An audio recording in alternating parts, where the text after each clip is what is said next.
Esta es la predicación de la Iglesia Cristiana Cristo Viene de Algeciras, correspondiente al domingo 5 de diciembre de 2021.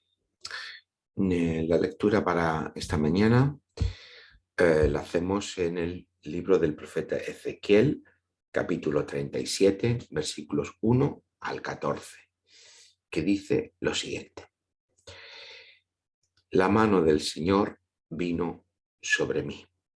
Me llevó en el espíritu del Señor y me puso en medio de un valle que estaba lleno de huesos. Me hizo pasar cerca de ellos, a su alrededor, y vi que eran muchísimos sobre la faz del campo, y por cierto, secos en gran manera.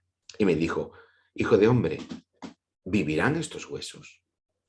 Yo le respondí, Señor Dios, tú lo sabes.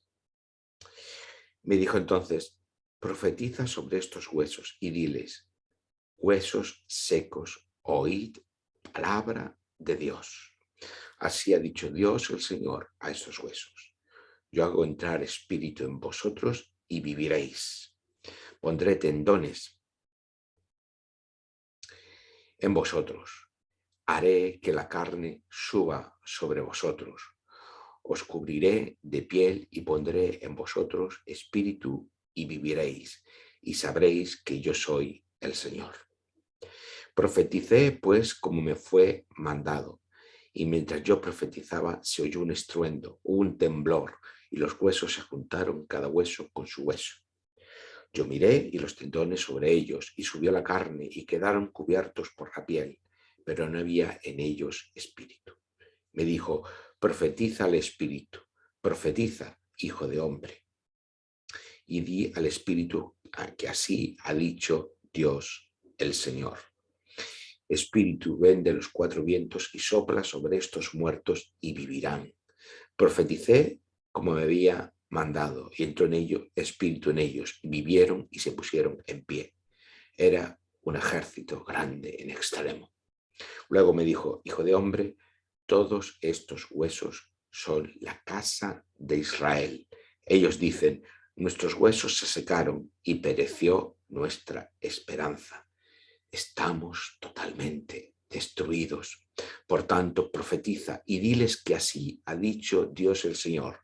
Yo abro vuestros sepulcros, pueblo mío, os haré subir de vuestras sepulturas y os traeré a la tierra de Israel.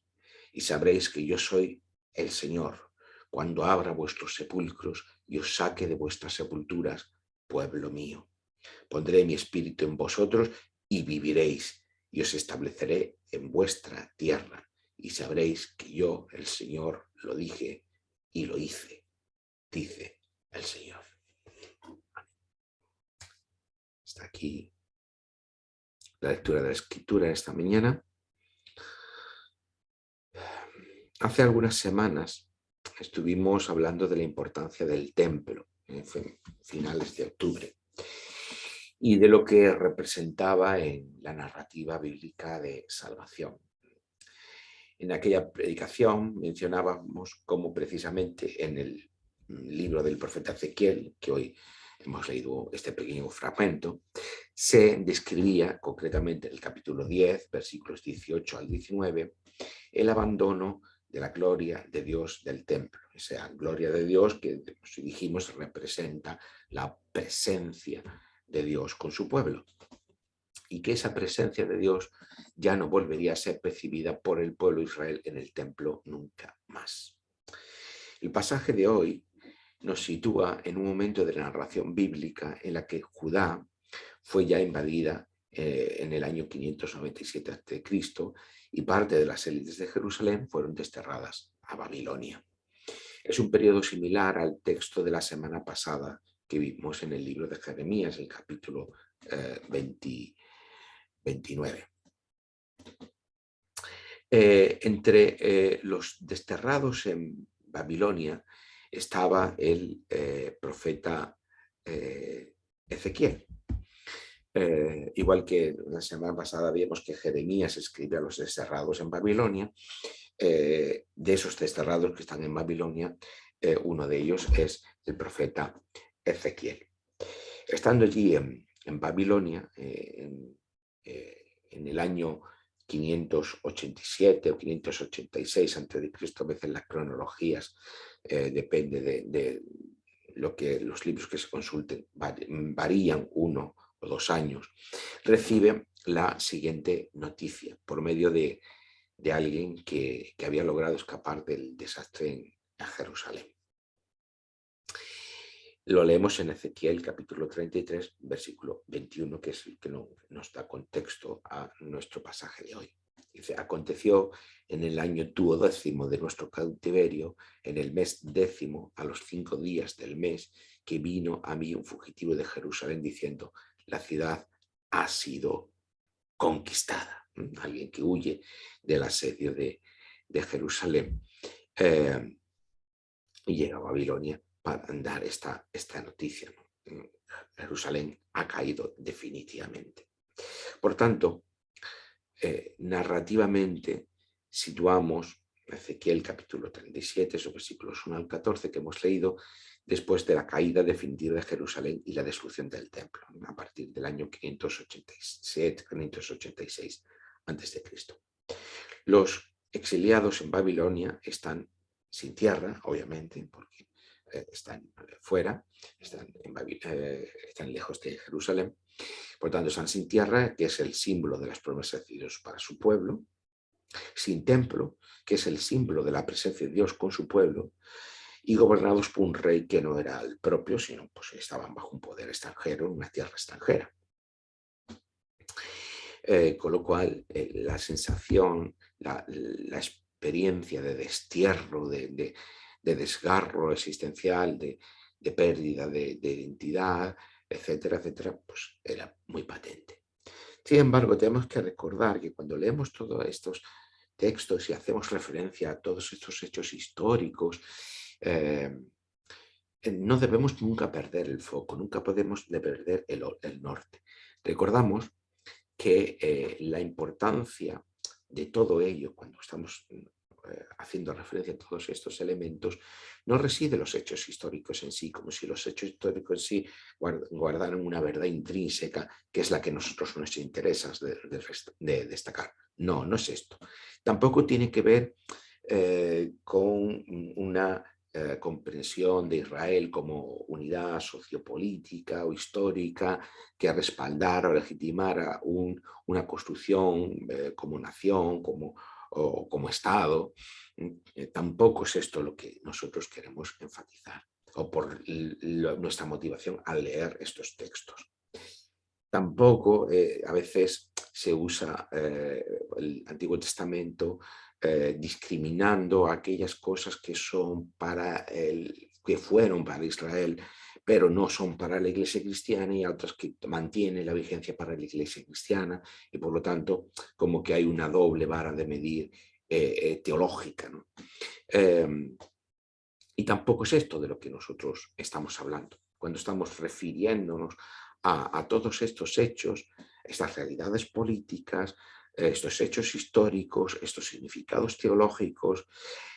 Siempre lo hacemos enmarcados en la estructura canónica de la Biblia, es decir, en cómo la Biblia conforma un todo que no es homogéneo en el sentido de que no es un solo libro, sino que es un conjunto de libros. En realidad la Biblia es, y de ahí viene el nombre de Biblia, de biblioteca, de conjunto de libros. Por lo tanto, dentro de ese conjunto es donde nosotros leemos los textos, y lo que nos guía en la lectura e interpretación de los textos individuales es lo que llamamos la narrativa de salvación que encontramos en la Biblia. Es decir, que de principio a fin la Biblia nos cuenta algo, nos está contando algo. A ese hecho de contar le llamamos narrativa. Que tiene un propósito, que es el propósito salvador de Dios. Por eso hablamos de narrativa de salvación, y que está en la Biblia. Es decir, que todo lo que leemos en la Biblia, todos los textos individuales, son piezas que encajan en una narrativa de cómo Dios, tras la irrupción del mal, de la muerte y del pecado en su creación creada buena, está poniendo orden y está acabando con el mal y con la muerte para transformar la primera creación en una nueva creación. Eso es el contexto mayor, canónico, en el que la Biblia se despliega. Y cada uno de los textos particulares los leemos a la luz de esta narrativa. Por eso, cuando estamos leyendo los hechos históricos, o cuando estamos leyendo las cuestiones que están referidas al pueblo de Israel, no lo leemos ni en un sentido historicista, ni en un sentido que se agote en Israel como entidad política o con un significado teológico, sino lo leemos dentro del significado que adquieran dentro de esta narrativa mayor. Esto lo he explicado muchas veces, pero como quiera que pudieras estar escuchando esta aplicación por primera vez y no hayas escuchado nunca nuestras explicaciones, o porque simplemente se nos olvida, quiero siempre aclarar que dónde nos encontramos y cuál es nuestra orientación. En este contexto de destierro, retomamos un poquito, tenemos el pueblo, las élites de Judá y de Israel que han sido llevadas al destierro, y se encuentra el profeta Ezequiel y recibe la palabra de Dios que debe anunciar. Todos los profetas tienen una experiencia que la Biblia llama palabra de Dios, es decir, que irrumpe la palabra de Dios en sus vidas. La palabra de Dios en este contexto es Dios mismo hablando a los profetas o transmitiéndose, entregándose a los profetas. En perspectiva del Nuevo Testamento, entendemos que esta palabra es Dios que se entrega en la persona de su Hijo, que es la palabra, que es el verbo. Por lo tanto, en cierto modo, lo que tenemos cuando leemos en el Antiguo Testamento en perspectiva cristiana, que la palabra de Dios irrumpió en la vida de tal profeta o de cual otro, o que está transmitiendo la palabra de Dios, debemos ver ahí siempre la mediación de Cristo, ¿no? La mediación de que es Dios está entregándose a sí mismo para darse a conocer por medio de la palabra, es su propio Hijo. Bueno, también lo hemos explicado esto otras veces, pero a cuenta de los profetas siempre me gusta tenerlo esto muy presente. Por tanto, el profeta Ezequiel recibe la palabra de Dios que debe anunciar.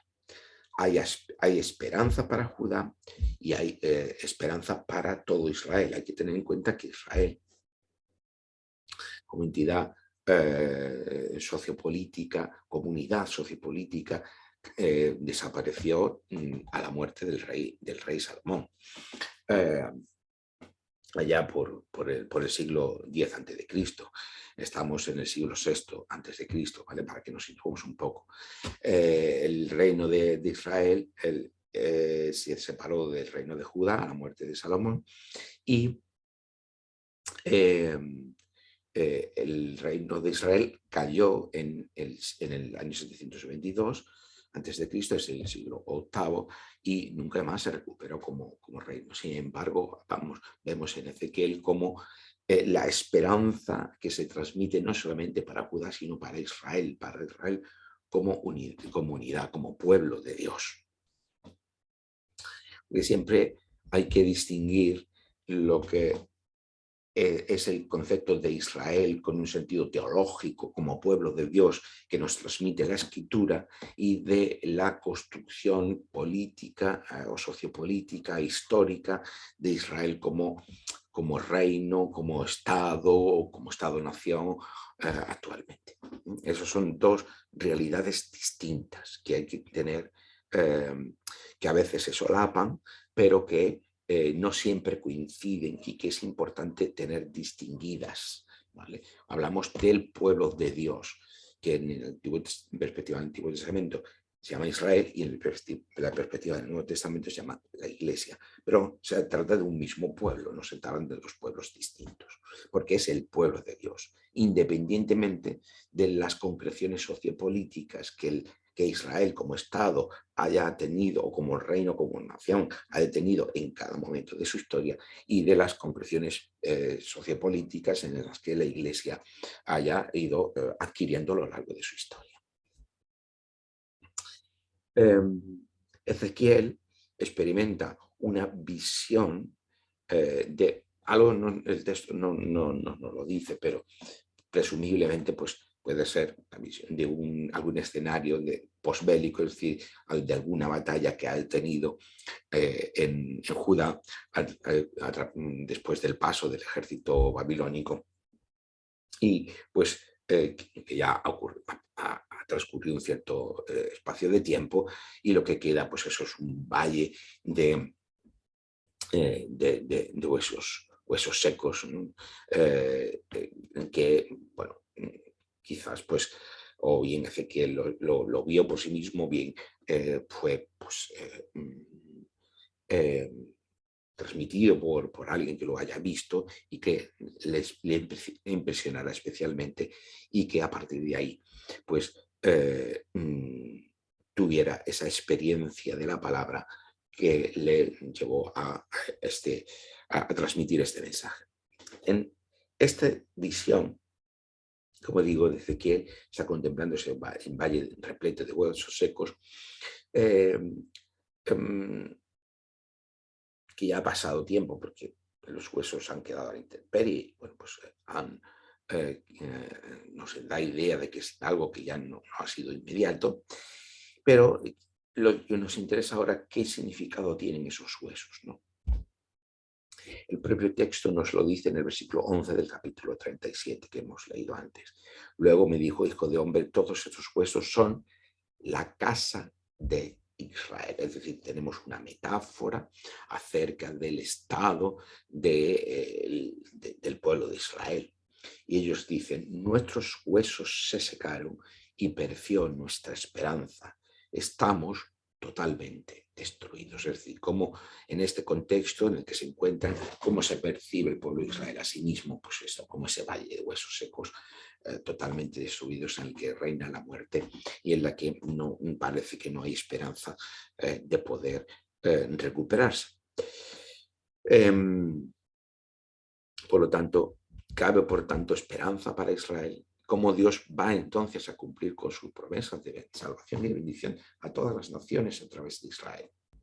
Estas preguntas subyacen sintetizadas en una pregunta al comienzo de los primeros versículos de este capítulo 37, que hemos leído, que dice: la mano del Señor vino sobre mí, me llevó en el Espíritu de Dios y me puso en medio de un valle que estaba lleno de huesos. Me hizo pasar cerca de ellos a su alrededor y vi que eran muchísimos sobre la faz del campo, y por cierto secos en gran manera. Y me dijo: hijo de hombre, ¿vivirán estos huesos? Yo le respondí: Señor Dios, tú lo sabes.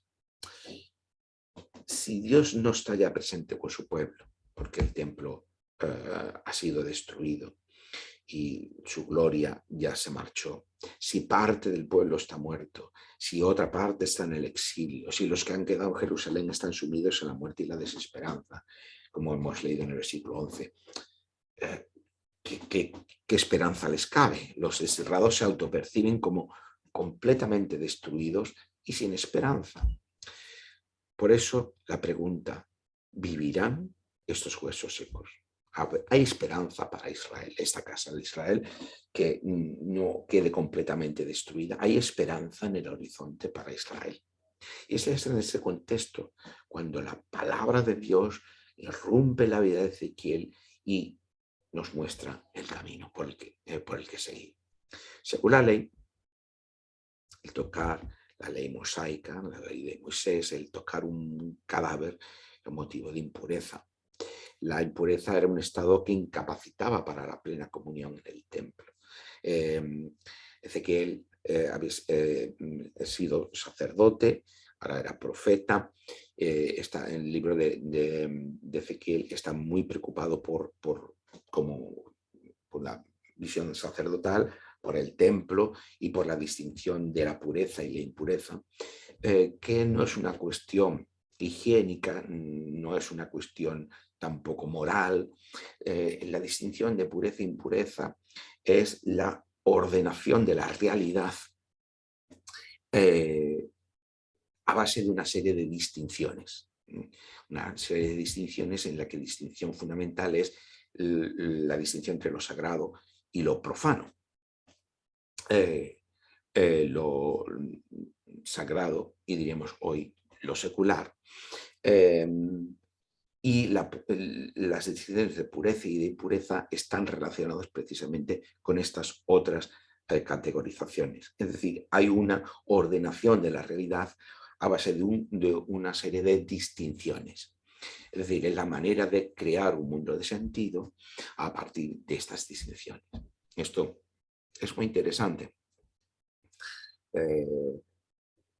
Después también verlo en la interacción de Jesús en el Nuevo Testamento con este mundo de distinciones y la importancia que esto ha tenido después también en el pensamiento cristiano. Pero bueno, por lo tanto, incurrir en un estado de impureza, básicamente lo que hacía era incapacitar para la plena comunión en el templo y por tanto también para la relación con Dios.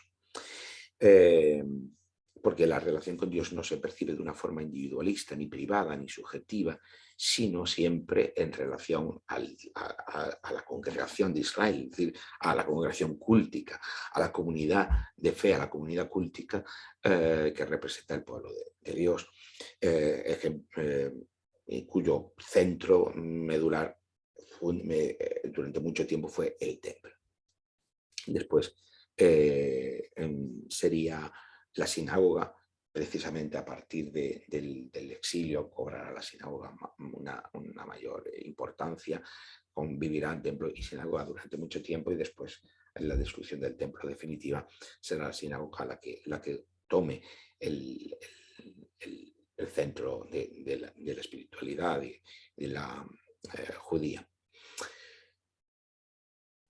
Por lo tanto, la impureza incapacita para la plena comunión en el templo y con la relación con Dios. Sin embargo, es a partir de un montón de esqueletos, es decir, a partir de la máxima situación de impureza, allí donde reina la muerte, donde la muerte está patéticamente presente. Siempre, de hecho, representamos la muerte a través de la calavera, ¿no? Pues allí donde está reinando la muerte, es desde donde va a partir la salvación de Dios. Y esto es muy interesante, ¿no?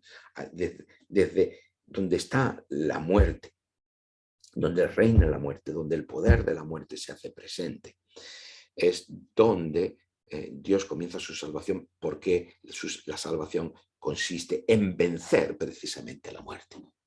Y eso es lo que implica, lo que significa esta imagen, esta visión que está teniendo, esta comprensión que está teniendo a partir de la experiencia de la palabra el propio Ezequiel.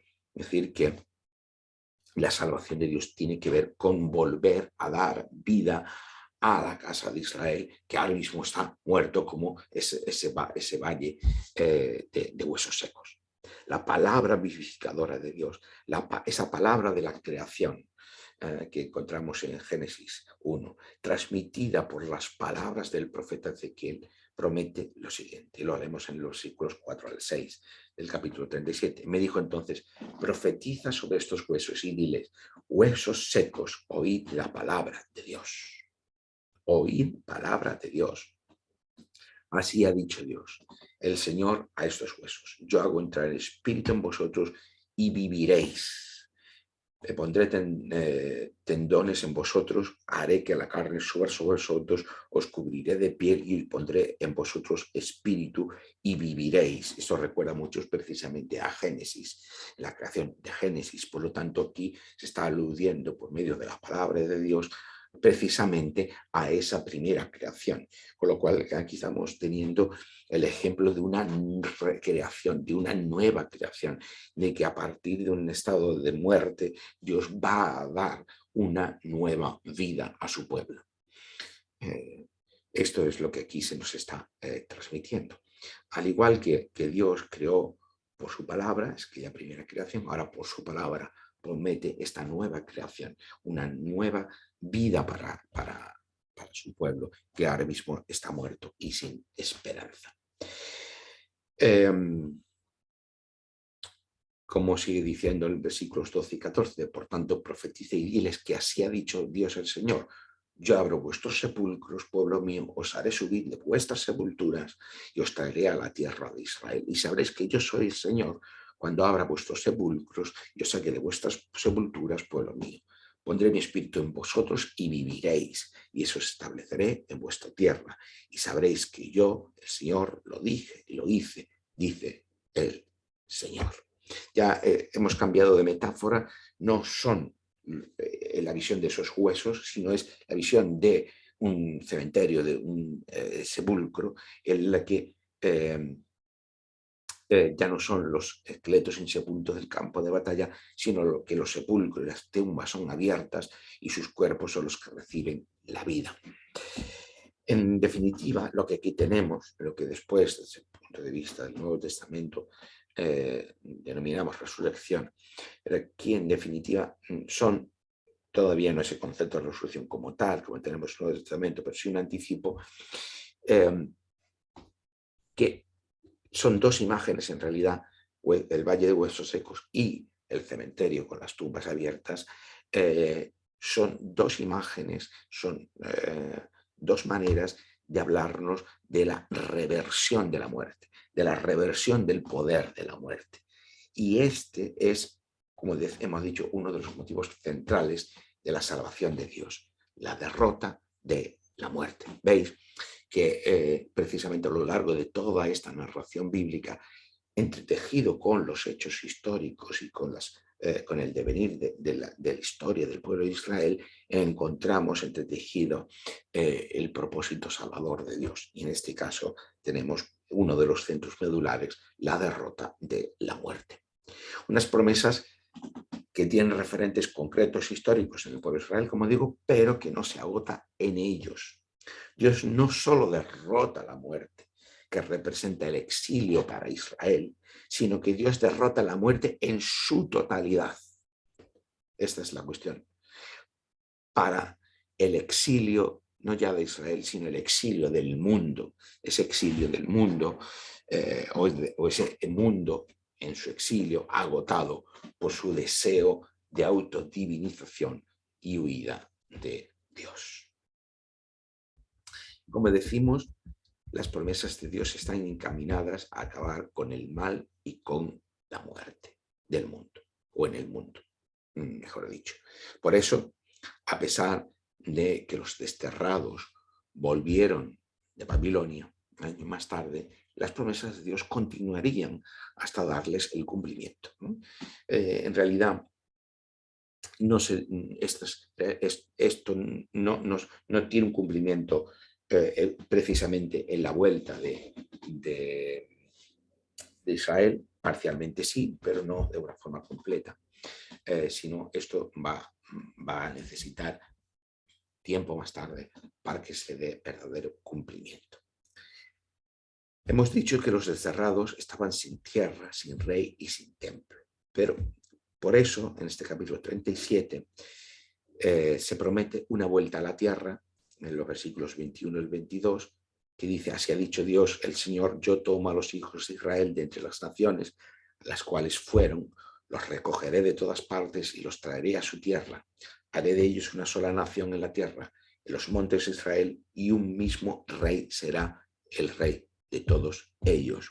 Nunca más estarán divididos en dos reinos, como decíamos antes. Se promete también un rey de la casa de David, en el versículo 24, mi siervo David será rey sobre ellos y todos ellos tendrán un solo pastor, andarán en mis preceptos y guardarán mis estatutos y los pondrán por obra. Y también se promete un templo, el versículo 27, estará en medio de ellos mi tabernáculo, estará en medio de ellos mi tabernáculo, yo seré el Dios de ellos y ellos serán mi pueblo. Un rey unificado bajo la casa, un rey de la casa de David y un nuevo templo que fuera el garante de la presencia de Dios con su pueblo y de la renovación de su pacto. Estas son las promesas que se están dando aquí en este capítulo 37, que también eran continuidad de otras promesas previas que se habían hecho a David, que se habían hecho a otros personajes de la Biblia. A través de ese rey, Dios cumpliría definitivamente sus promesas de salvación. Y ese es el Mesías, que no significa otra cosa que el ungido de Dios, Cristo, que es la palabra que traduce la hebrea Mesías, por tanto, Cristo, ungido de Dios, Mesías o Rey, significan lo mismo, no, porque tenemos la tentación, después de muchos siglos de teología cristiana, cuando escuchamos la palabra Cristo, estamos pensando en la divinidad de Jesús, pero no, Cristo no significa esto. Cristo significa ungido de Dios, significa, es la palabra griega que traduce a la palabra hebrea Mesías, y por lo tanto es el ungido de Dios. Los ungidos de Dios son los reyes, y por lo tanto, o los reyes son ungidos por Dios, mejor dicho. Por lo tanto, estamos hablando de un rey que va a venir. A esto se refiere el término Mesías. Por tanto, nos encontramos ahora mismo en tiempo de Adviento. Ese es el segundo domingo de Adviento de este año.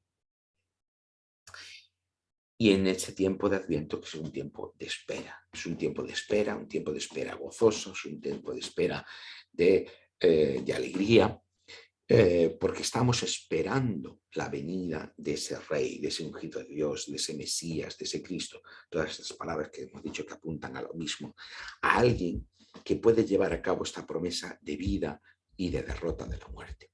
Es decir, estamos a la espera, estamos en realidad en un doble Adviento.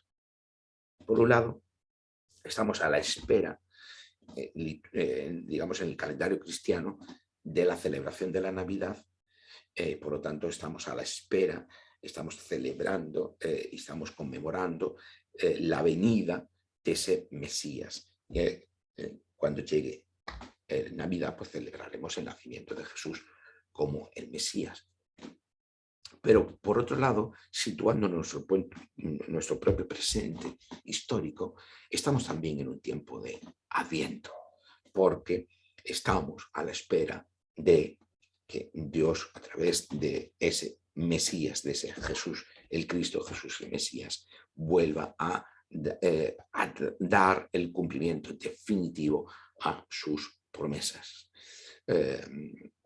a través de su reinado y a través de su nueva creación. Por lo tanto, vivimos en ese doble Adviento. Pero desde el punto de vista del calendario cristiano, pues estamos en este Adviento, que estamos en la espera de la llegada del Mesías, del nacimiento del Mesías. Todas esas promesas, de todas formas, se cumplirían de maneras sorprendentemente nuevas. Todas estas promesas en Ezequiel van a tener un cumplimiento en este Mesías que va a venir, que es Jesús de Nazaret, que es un rey de la casa de David, pero que fue un rey sin poder y sin palacio. Un rey que reinó, pero no a la manera de todos los reyes, sino muriendo en la cruz, que era la forma más vergonzante posible de morir para su época. Un rey que pasó por la muerte y que fue encerrado en una tumba, pero para el que la tumba fue abierta. Veríamos en este pasaje de Ezequiel, los sepulcros son abiertos, ¿no? Pues la tumba, el sepulcro es abierto del que viene, del que nos llega precisamente este Jesús resucitado, ¿no? Un rey que en su corporeidad encarnó el templo de Dios, como hemos comentado y comentamos hace algunas semanas y volveremos a ver más adelante, ya que él mismo fue la encarnación y la presencia de Dios. Ese rey que con su muerte y con su resurrección derrotó a los enemigos de Israel y del mundo, que es la idolatría, el pecado y la muerte.